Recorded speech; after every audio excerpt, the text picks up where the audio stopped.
የአብርሽ አባት በጣም ተደስቷል ማለት ነው። ለምን ተደስቶ የሚለውን በዚህ ቪዲዮ ላይ ይዤላችሁ የቀረብኩ ይሆናል። እንግዲህ ጋሽዬ የአብርሽ አባት ማለት ነው ልጄ አብርሃም እንደዚህ ድኖ በማየቴ በጣም ደስ ብሎኛል። ልጄ እንደዚህ ቆሞ የራሱ ፍርድ በቃ በራሱ መንገድ ሲፈርድ በጣም ደስ ብሎኛል ሲሉ ተናግሯል ማለት ነው። እውነት ለመናገር ከሆነ በጣም ደስ የሚል ነገር ነው። እንግዲህ ያው አብርሽ ምንም ቢሆን ሩታንም ባይመርጥ ሄርሜላንም ባይመርጥ ነገር ግን ሁለታችሁንም አልፈልግም በማለቱ ራሱ አሁን በቃ አብርሽ ወደ ራሱ እንደተመለሰ እና አብርሽ በራሱ መንገድ መምረጥ እንደሚችል አሳይቷል ማለት ነው። አብርሽ በእውነት በጣም ደስ የሚል ነገር ነው። እንግዲህ ትላንትና ያየነው ያው ሩትዬንም ባይመርጣት ሩታን ባይፈልጋትም ያው አልፈልግም ብሏል። ነገር ግን ያው አንድ ቀን መመለሳቸው አይቀርም። ሩታና አብርሃም አንድ ቀን መመለሳቸው አይቀርም ማለት ነው። እነሱ አንድ ላይ ይሆናሉ።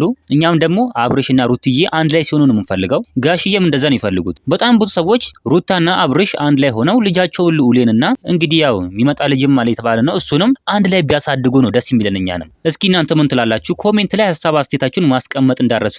እንግዲህ በጣም ጋሽዬም በጣም ተደስቷል።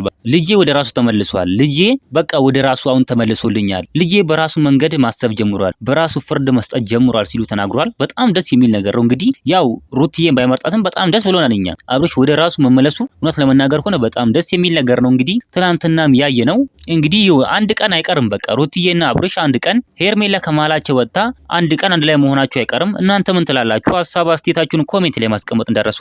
ቪዲዮን ላይክ ቻናሉን ሰብስክራይብ ማድረግ እንዳረሱ። በሌላ ቪዲዮ እስከምንገናኝ በያላችሁበት የዓለም ዳርቻ ሰላማችሁ ብዝት ይበልልኝ። ደህና ሁኑልኝ።